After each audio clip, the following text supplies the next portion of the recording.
Beth. Hello. And welcome to today's episode of the podcast. So today we've got a very special guest, and that special guest is Beth Derry. Would you like to say hello, Beth? Thank you. Hello. Hi, everyone. Beth Derry. Said it for you. We wanted to have a chat today, and we've both run our own businesses, and we've done business for each other, and we wanted to have a conversation where we talk about trusting the process and trusting yourself on that journey as someone who is running their own business. As we start going, would you like to introduce yourself, Beth? What is your business about? Sure. Okay. So my business is a few years old, but like you've already just said, trusting the process, believing in the journey, it has been emerging slowly. It's called Lovely Messy Humans, very much focused on how we can take insights from the science of being human, where we've come from, our nervous system, how our brains and our bodies and our minds work together, and apply those to our everyday lives. So I work on some specific topics that are close to my heart, but that kind of brought us together, didn't it? Yeah. A couple of years ago, was it? Yeah, it was a couple of years ago. It was in 2023, wasn't it? And just a real thread to pull on there is when you say lovely, messy humans, and I know your background is also in zoology as well. Yeah.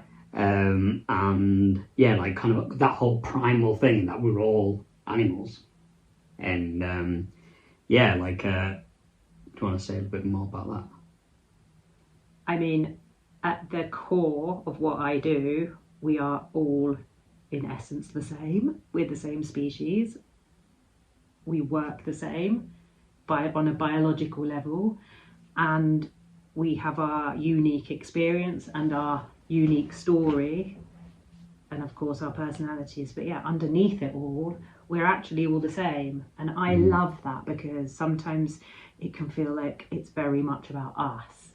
And actually, when you take that step back and look at what's really going on, it's not personal much of the time, and we are all connected, and we are all at the core working in the same way. So and we're really pulling on that thread there about we're all working in the same way, and we're all humans. And what I want to lead in with that in 2023, and I haven't really spoken about this at all, publicly, but the reason I want to bring this in, because it's very in keeping with how we then came to meet.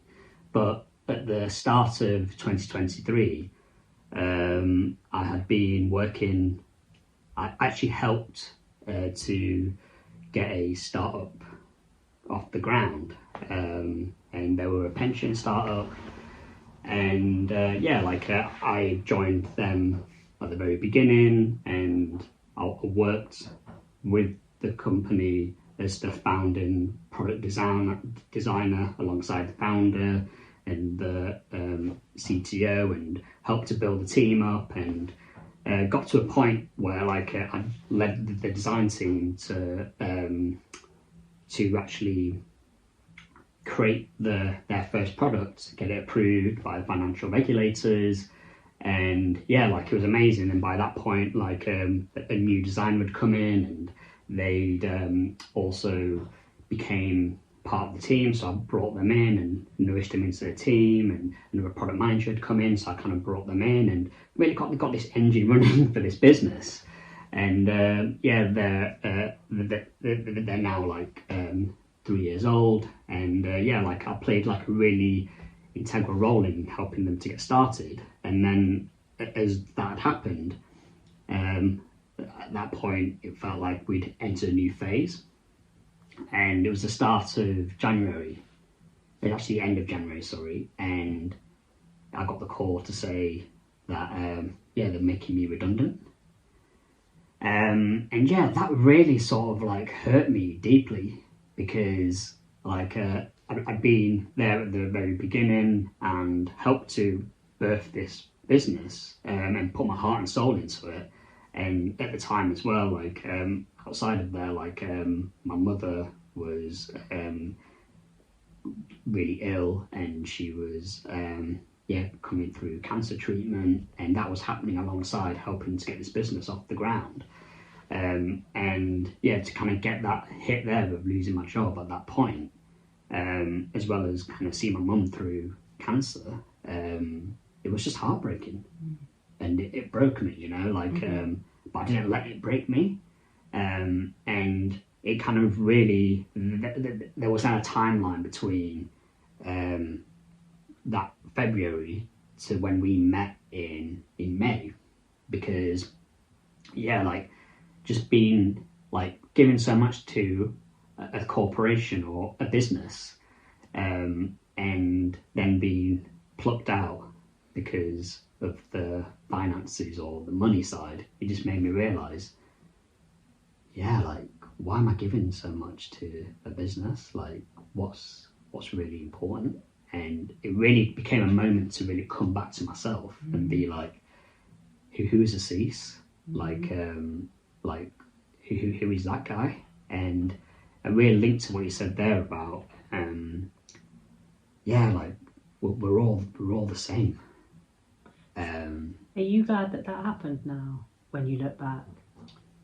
I think, it's an interesting one. I wouldn't say glad, but I would say it was a wake-up call. It was a realisation point, and it's been a lot of healing since then, and it's kind of it rolls into meeting you in May, because I really want to bring this in, because when you had lovely messy humans, and at the time you were running anger workshop, and it's the amazing thing is why that really spoke to me, not because of just anger. It was more about just the primalness of it. You were kind of really isolating a specific emotion, and how was creating that workshop, and why did that feel like the right thing to do in that moment, like trusting the journey? And I mean, that workshop came about after some work I realised I personally needed to do, because I couldn't connect with anger, and I found it quite hard to get angry. And so I approached Tom Woodfin, embodiment coach, who has a background in MMA fighting. So I just thought that is the perfect person to help me. And I said, let's do some experimenting on me, which we did. And it was really powerful and really fun. We put boxing gloves on and all sorts, and tried to use the voice, and then we just felt like we were telling people about it, and they were loving the idea and wanting to have a go. So we just created a workshop just like that. Did a lot of prep for it, and Tom's really big on going very much into the detail of the nervous system journey, but also for me, I guess that was one of the first times I started to really appreciate and look at the purpose of emotions. Every emotion has a purpose. We are hardwired for survival, so most of our reactions are about survival. So anger tends to get a bad rap, and actually it's a really important emotion. It tells us a boundary's been crossed, or we haven't been respected, or a need's not being met. There's something behind it, but because we're not encouraged to have a healthy relationship with it, we don't tend to listen to it. We either push it away. So interestingly, most of the people that came on the workshop were people who don't get angry and wanted to be able to. And there were a couple of people who can get angry very quickly, and that hasn't been helpful for them either. So it was about like that, getting that balance right, seeing what's going on, and it was fun, wasn't it? Yeah, it was amazing. Yeah, like and also like really good friends with Tom myself as well, and like I love the way that he kind of goes into his breath work, and he almost just like makes your entire body just open up, And it kind of really links to your world because, again, like breathing is obviously something that we need to do in order to survive. And anger is something that we all feel. And it's all these things of, like something that you really play with is just things that you all have in your body. And it comes back to the zoology piece as well. Right? Yeah, and like our need to belong. That's one of the reasons a lot of people won't get angry, because they fear being rejected by the tribe, which in the past would have meant that we didn't survive. So there's all sorts going on. But when you look at the mechanisms of all our emotions and our nervous system reaction, it starts to make total sense. And then you can see your way to solutions or to working on a certain thing, so that you start to realize, actually, if I allow myself to feel an emotion like anger earlier and then act on it in a healthy and proactive and conscious way, that's way, way better than ignoring it or not even knowing we're angry and then getting depressed or exploding and having that impact our relationship. So, like all emotions are just messengers telling us something. Yeah, like I think what we want to come into, like your story to get you to that point, to do that work. Like, what is your journey to get to that? I mean, it's interesting you were talking about your redundancy and that being a pivotal point. I think so many of us come through these challenging times can be that pivotal point in our life. So there are a couple of things for me. One of the topics I work on is around the current, you could call it, crisis in the number of young people who are self-harming. I self-harmed when I was young, so I have gone back there and looked at what was actually going on for me, truly, at that time, in my mind, in my body, with my nervous system, because that's why people self-harm. It's around emotional regulation. So that's one thing I'm doing. And then the other pivotal moment for me was when I got divorced, just before I turned 40. Yeah. I had young children, and that set me on a path. I became obsessed about understanding myself. How did this happen? How did I contribute? What can I do? How can I change my behaviours potentially, or my choices? And that led me to work with some amazing coaches and try out different techniques. And I almost started to realise we, in a way, create every aspect of our reality. Yes. Because how we experience something is unique to us. Yeah. One person can experience a certain event one way, and one person can experience it a completely different way. And that lens, those lenses we wear, that pair of glasses we wear, forms quite young, really young. And so to start to see that, then you realise that you can create something different. And my life is radically different now, my experience of life, by understanding this and starting to unpick and go and look at the different subconscious layers that I had going on there. It is just fascinating and really empowering. I know that you have to be careful, because some people can experience it as potentially victim blaming, and that's not where I come from at all. It's meant to be about empowerment. Even this idea of victim blaming, if you can see it like that, you can choose to see a situation like that, or you can choose to see it as looking at every area of how did we contribute to a certain thing. Yeah, like something that's really pulling through is, because the theme that we're going with today is trusting the journey, and I would love to get your perspective on, because you've been on this profound journey yourself with like different coaches and therapists and people helping you to grow on your path. Like, how have you been able to form your business whilst doing that? I mean, the first area of focus around the self-harm, I literally worked with a coach and went back to the time I was going through that, and my entire process that I now share is based on that.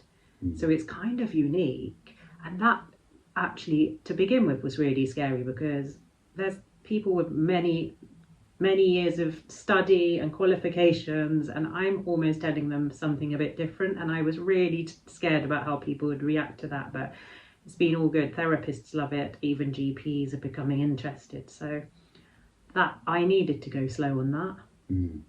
And I just needed to trust. I was talking to young people, and the feedback they were giving enabled me to trust, but just go slow, not get ahead of myself. And I couldn't.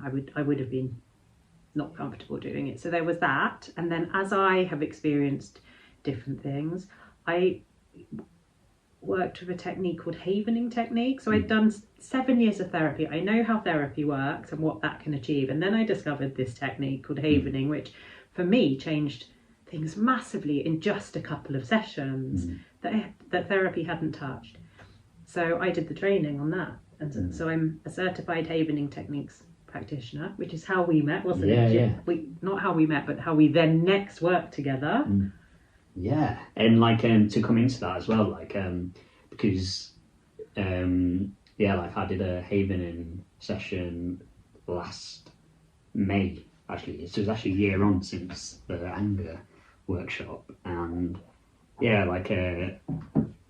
what that meant for me was it was something, because this has then informed the work that we've now then become to do, like through past that, because there's something amazing that you do and you have to almost experience it, and it's like a feeling, and it's hard to really put your hand on it, you know, like if you're speaking to someone describing it, it's hard to really understand what it is that you actually do, you know.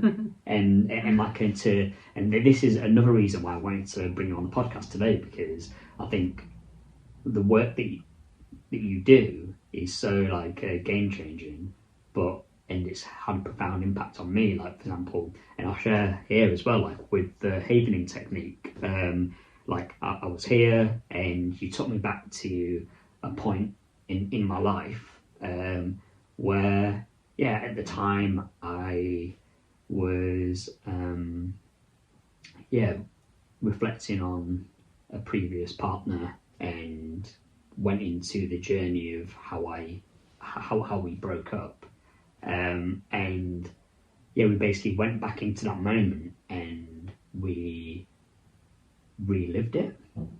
And the havening techniques were just like rubbing the sides here, like there was a heart rubbing one here, like there was using your hands, and the way that you guided me through that process, or that story, because you took me back to that moment and we'd replay that moment, and at certain points I was getting stuck, or if I was going down a negative path where shame was coming up or something, then we'd roll back from that and we'd go on the beach and we'd go with the water and have all these other sensations playing in it. And then we'd come back into that moment. And I'd say what we did was, this whole thing was like unraveled, and it's almost like I'd taken this experience and put it into a cupboard in my mind, and I'd avoided looking at it again. But what you'd done is basically taken it out of there. We basically untangled it all, and then we basically we unknotted it. So it's almost like a ball of wool. We basically unraveled it, and you basically just cleaned it up, and I kind of left here feeling amazing. And I actually went to sound effects to see a talk there, and 8 months later I'm doing a talk at sound effects.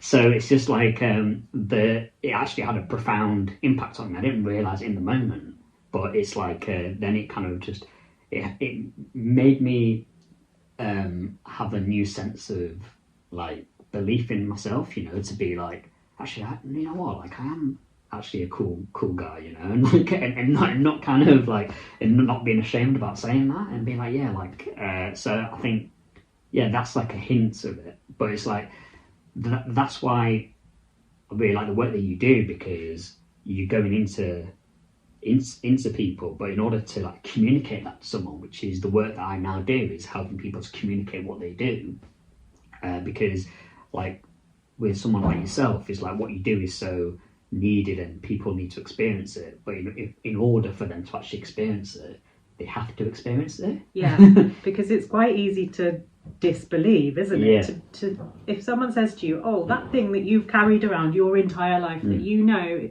is in there, that had a profound effect back then and still impacts who you're being today, we could clear that up in one session. Nah, that takes at least a couple of years of therapy, is what we're generally told. No, because we worked on a subconscious level. What we did, we used touch to get your nervous system to such a safe place, generating delta waves in the brain, that you then were able to go back to that time and reprocess it and look at what really happened now from a kind of a different perspective, because you're not the person you were back then. So it can be used for things that happen when we're children, adults, whatever, but it really is about, yeah, like you say, I like this analogy of opening the cupboard on something we've had shut away and we know it's there and it doesn't feel good, and why on earth would we want to go there? But we created such a safe environment. I compare it to being wrapped in a warm blanket while looking at something that I've avoided my whole life, and becoming free of it. Yeah, it's exactly that. And how would you describe the work that we then went on to do together now? Okay, so that was last year, wasn't it? That was last year. Yeah, okay, so I became certified, and I have not turned that into a public offer yet, because I really wanted to work out where that fits. And there are a lot so with the havening techniques, it fits in the same bucket as things like EMDR. So there are a lot of things that you can do with it, but my approach is kind of, I guess we're all unique. I wanted to work out what do I bring to it, who is it for, and I tend to prefer to allow these things to unfold so that life tells me, rather than me making a decision and building it all from that. Does that make sense? So I'm doing experiments, and I'm going to be inviting people, and we have just designed really what that offer is, the entire journey that people will go on. So I know I have a sense of what it is. It's hugely exciting. It's really powerful. It is tricky to explain. It's far easier to explain it in person. So that's another thing for me, like the marketing thing. I think to have powerful conversations is the way to go about it. But you've really helped me to then put it into a more of a framework. Like that's a bit more of a solid commercial framework. That's the part I find more challenging. Yeah. So, yeah, and the fact that you'd experienced it, that's why I said yes, please, to doing this work together when you asked me about it all those months ago, because to actually have someone help me do that who's actually experienced the difference it can make. And that thing you said about how it's hard to tell at the time the impact it's made, I love that too, because I think there are some moments in our life where we were on a certain path and then that path takes a little bit of a shift, and of course at the time you don't notice that, but over time you notice it more and more. That's been my experience of that. I can think of those times when I've done some work with a coach or done a session on something I knew was in the way, and that was like a turning point, and you can't quite identify it at the time, but things are different from that point onwards. And I think just that whole thing of like trusting the journey, because I think for me, like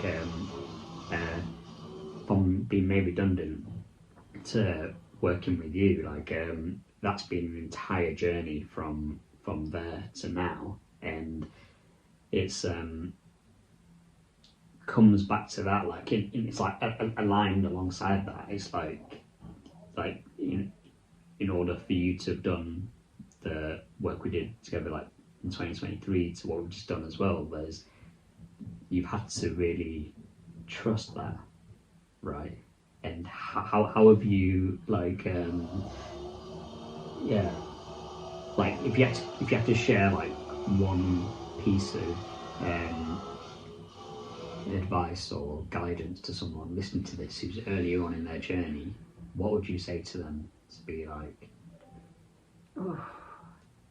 I mean, I am very grateful that I have been a copywriter and worked in sustainability for my career up until now, and as part of that I've worked with the biggest companies in the world, and I've done research on some of the most challenging things they're facing for them. So that has shown me, we think that there are other people with all the answers, right? There's someone in charge, there's bigger people than us. And I have seen that there just aren't.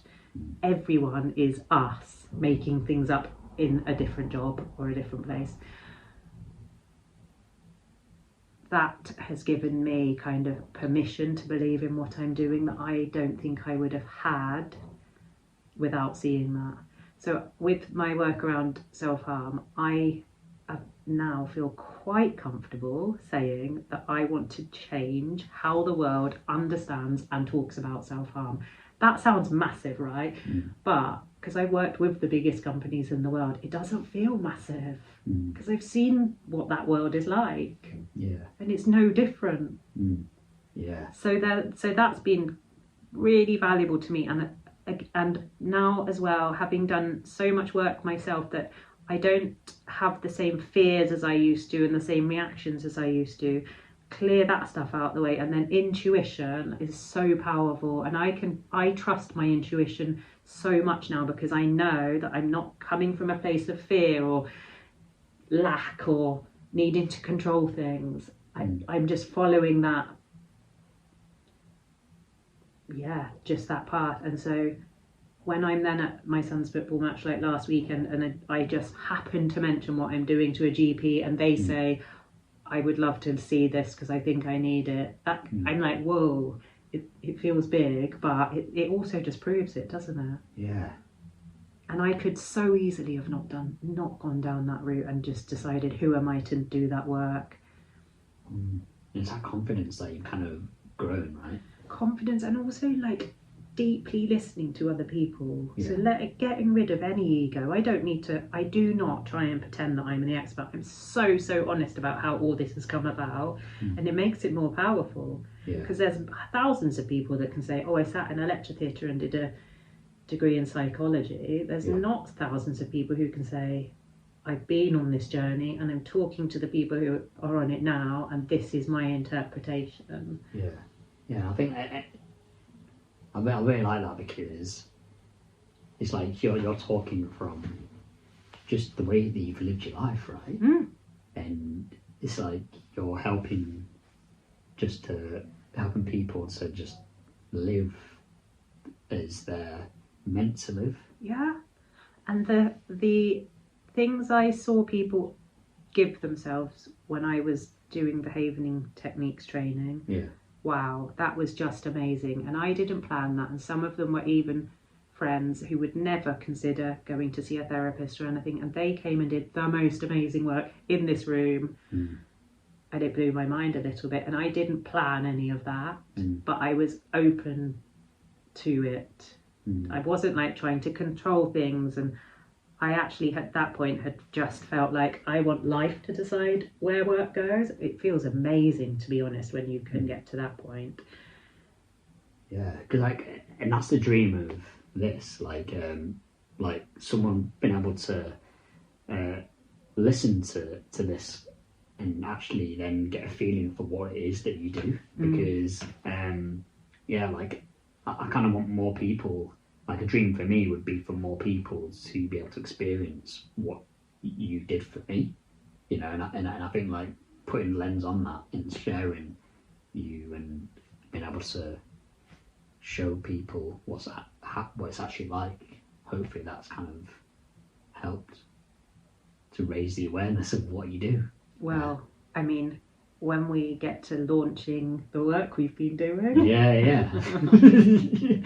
It will, and I'm just getting to the point of being ready to put a guide out there freely available to all young people and their families around the self-harm and emotional regulation. Yeah, it feels like I've spent enough time doing the prep. Yeah. Now it's ready to just rock and roll. Boom. Yeah. So on that, like, how can people find out more about you? My website, www.lovelymessyhumans.com. Nice. Stick it in the description. Yeah, and if people love this chat we've had about this journey, I think both of us would say that the Happy Startup School, Carlos and Lawrence, based here in Brighton, and the work they do around, and has really been helpful, hasn't it? It's just a great community of people all doing this kind of work from the heart, creating things. So that's been, I would say, check that out as well. Yeah, 100%. Yeah. Like togetherness, community, like the warmth of that community as well. Yeah. I'm also starting to publish more stuff on LinkedIn as well, which I'm loving, and that's bringing totally new people to me, and I'm learning from them. So connect on LinkedIn as well. Beth Derry. Nice. You're on there, right? I'm on there, yeah. So, yeah, Beth, it's been amazing to have this conversation with you. Thank you. And, yeah, like, I encourage you listeners to check out Beth and the amazing work she's doing. And I think just to put a cherry on the cake, is it a cake?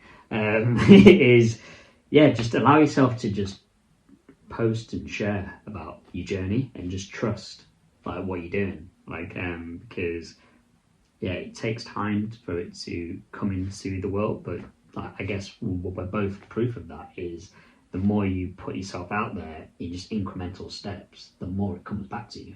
So yeah, thanks for all your help and like being open to trying things. Yeah, it's a gift, isn't it, when we're open to try new things? Yeah, gift to yourself and just yeah. Awesome. Bye. Bye.